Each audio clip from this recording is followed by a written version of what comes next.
The great thing about that is that's the same time that this museum was moving from Jamaica Plain to this building, which is an old wool building. And so they had a place to permanently build a house, which otherwise would have been an iffy thing. What year was that? 1979. 1970. No estábamos nacidos en ese día, ¿verdad? Kyoto Street. Mamá.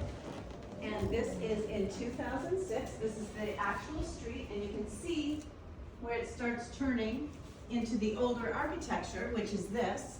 And so they sent a bunch of artisans over from Japan when they gave us the house to build the house in the museum. And so the whole thing is put together like a puzzle.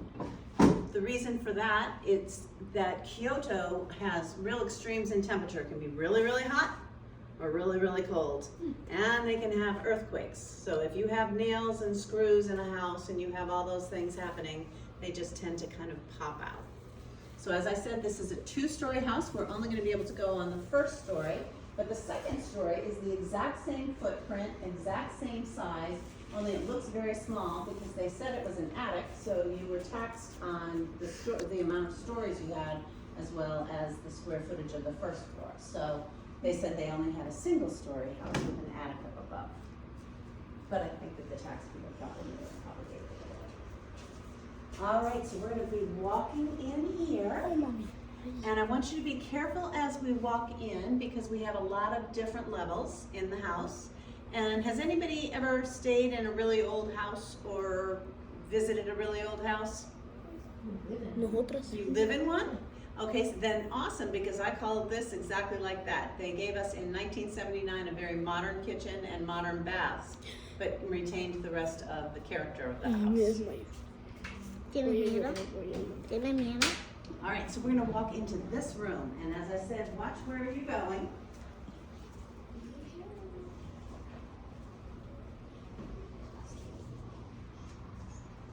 So come on in, take a seat if you'd like.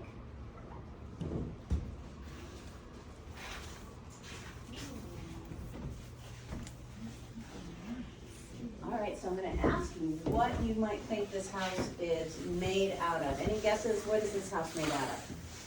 What do you think? Wood. We've got lots of different woods, lots of different colors of wood. That was intentional to bring the outside in. Do you know something? Also wood. Also wood. Very good. Guess what? All the walls, including these, are made out of paper. What? So, yep, these walls, this light, even these walls are all made out of paper, which is why we ask for gentle hands, because paper can break. We can see it along the house. It's happened, but we've tried to fix it. But now, okay, and the floor, what do you think the floor is made out of? It's a mat. You're absolutely right about that. This is a tatami mat. And you can actually kind of smell, because we just had these replaced. We had a crew come over from Japan and they worked on this for the whole house. They changed everything out. So the top of the mat is made out of, what do you think? The smell kind of gives it a little hint. Lo que come Nikki. The top of the mat is made out of seagrass.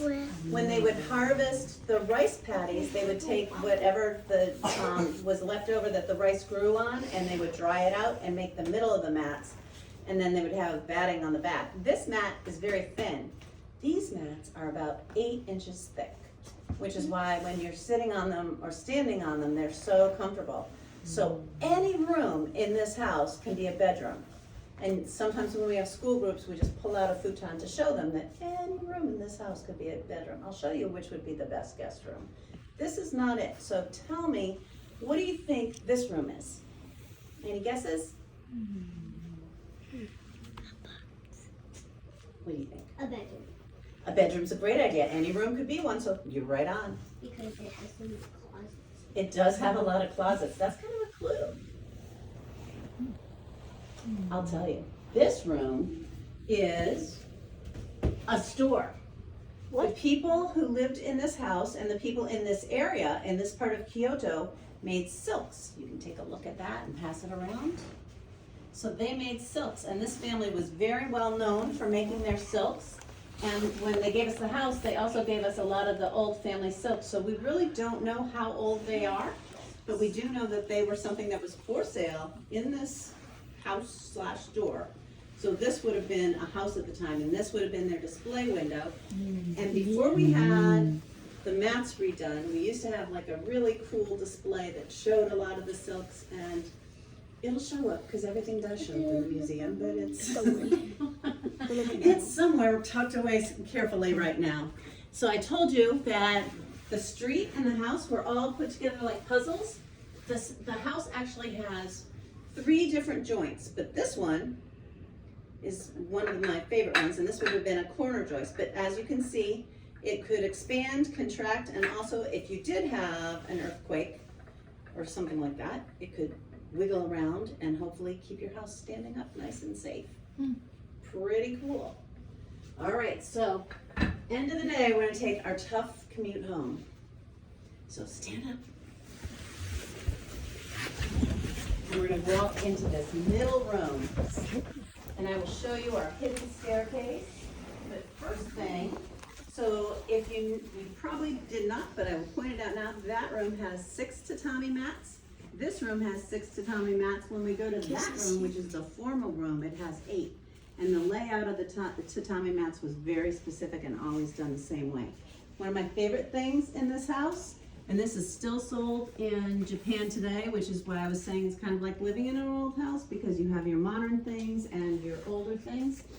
This table would be so cool to do your homework or to have dinner at, because it has a heater under it. So in the winter, you could turn on the heater, you'd put a blanket between the top and the base, and you would have a nice cozy place to sit and have tea or dinner or do homework.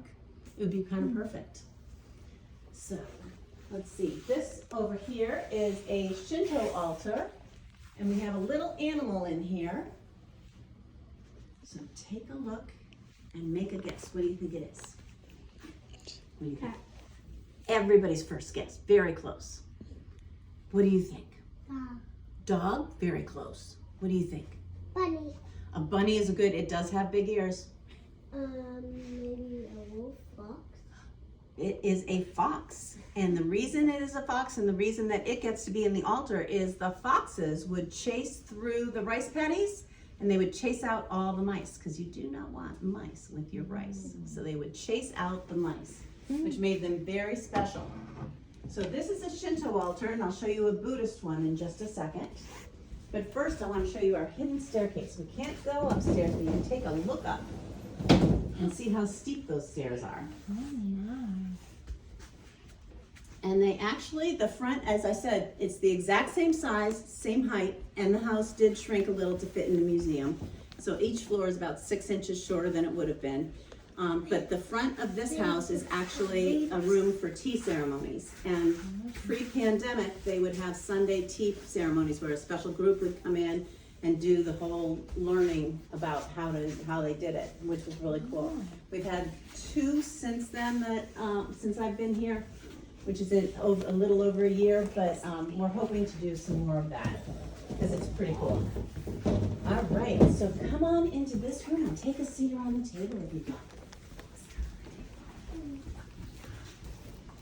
So I have a question. You guys have been answering my questions really well. All right. So if you are the most honored guest, the most special person invited for dinner, where do you think you sit at this table? Where do you think? The floor?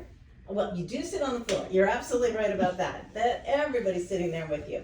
What do you think? Maybe on like One of the ends? Yeah. Okay, that was my first guess too. Guess what? This end would have been the head of the household. The family would sit around here. You, my friend, are the most honored guest. And the reason for that, and I got it wrong because then I guessed you, but when we were trained, we learned you're the most honored guest because gazing at you, who are the special thing, we also see the special parts of the house. We see the Buddhist altar right there, and then we see this special little area which would never be anything that anybody walked into. It has like a single thing that's put into it each month. It might be something that celebrates a celebration or festival that was happening, or just a beautiful flower ornament that was seasonal, put a little picture above it, but all that did was bring air into the house. So it wouldn't have the plexiglass over it. We did that just for the museum, but it would be just an area that you would look at and admire. So that is why you are the most honored guest. So I'm gonna let you walk through. I told you the kitchen in 1979 was very modern. This is the original kitchen to the house. These are some people who actually lived there when it was in Kyoto, and they had obviously done some renovations on the house.